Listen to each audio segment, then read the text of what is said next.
I am really. I guess I should be careful how I say this. No, I'm really proud of this song. This is my favorite song on the album. It's not that I think it's a masterpiece by any means, but you said your favorite. It's my favorite. It's up there for me. It's in the top 3, and this song also means a lot to me. Like when I listen to this song, I'm immediately back at all the things that I'm singing about and all the things that are happening in the song. The whole idea of the song is kind of putting to track what getting triggered for me was like when I was in the worst of my mental health evolution, I guess, and before I really started healing, and what it looked like whenever I would go from 0 to 60. And that's really what it was like. You know, part of BPD is that you experience emotion.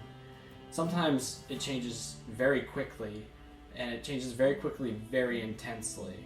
And so we kind of have the idea of the song where it kind of starts and it's kind of dreary, which for a long time was the status quo for me. So like that's just like that's the clean slate. And then just all of a sudden you go from this kind of dreary place to just full eruption. And even in the song, like I just start naming out like snapshots and all these flashes of things I'm remembering, and it just keeps building and building and building. And it goes to this frantic place where it's just like I'm almost screaming, you know, just like this is all happening right now at once in my head, and I can't control it. And you have all these themes in there that are kind of all sprinkled throughout the album, but it's the child of all of the symptoms I was experiencing: attachment, dependency, self-loathing, fear of abandonment, very black and white thinking. And I feel like fear of abandonment is one thing that just like came up on the album a lot actually. But like on this song, like I just say it literally like, am I alone yet? Like has it happened yet? Has everybody forgotten me? Is it over? Like is it done? Am I alone? I remember my therapist when I was in intensive outpatient group therapy. One of the things she would always talk to the group about, but me in particular, I had a real problem with when she would talk about the train of thought. And she was always talking about once that train starts, you have to decide you're going to jump off it. Because when you're on it, the train's kind of in control, and it's going to take you to all of these dark places, and it just keeps going unless you finally decide that you were able to jump off. And that was something I was not able to do for a long period of time, and that's kind of like what's happening in this song as I'm going from event to event, and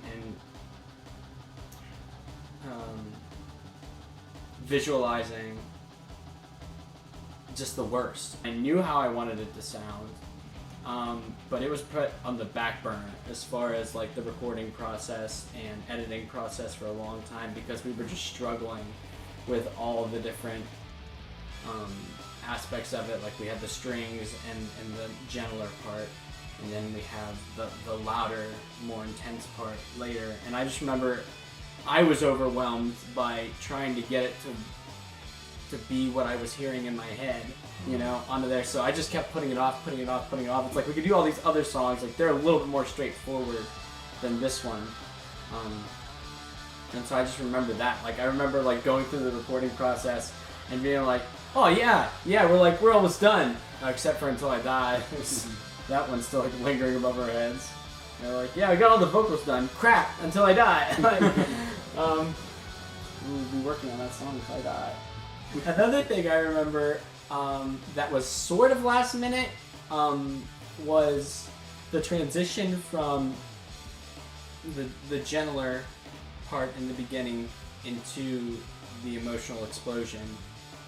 intense part.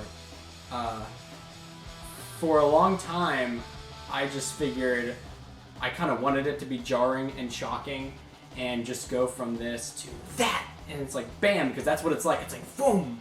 And Andrew, you were actually like, hey, I feel like we should probably lead them into this, just even if it's just a little bit. And you came up with a great idea of, let's just have a little bit of feedback come in. Just give them a few moments to go like, oh, something's happening. And you still almost get the same effect. It's not quite as shocking, but you still get the impact of the intensity shifting. Yeah.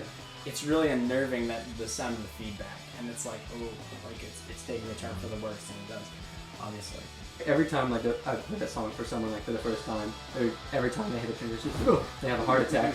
It's like, I was like, maybe like just a little bit of warning so you can like something. We don't kill anyone. Well, when I was demoing this, I remember like I did a lot of the early stuff. Some of it stuck around till the final track, but I did like a lot of the early tracking, in one night, and I kind of did a quick mix of all of it. And then I took it in the car with me the next day. My dad was driving me into therapy on the 3 days I would go. And the next day happened to be a day where I went to therapy. And I showed it to Dad. I was like, Dad, listen to this. And I remember him being like... and then like after the song, he was like, oh, I really changed it up there. Like kind of thing. I don't remember what he said exactly, but he just kind of like was like, yeah, that was different. What you did there. Kind of thing.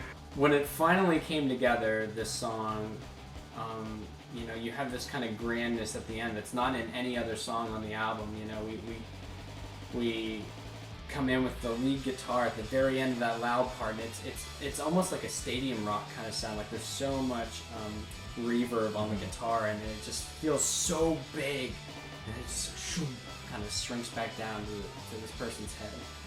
It just kind of finishes, and when you finish that song, you just kind of like, what the heck did I just listen to? Or at least that's what I think. And I remember when we were doing track orders and having that discussion, and I was just listening to the mixes over and over again, and I was piecing together my track listing, how I thought it should flow. Every time it would end with that, I was just like, yeah. Like, how do you not end with that? Like, that's how you end an album. Like.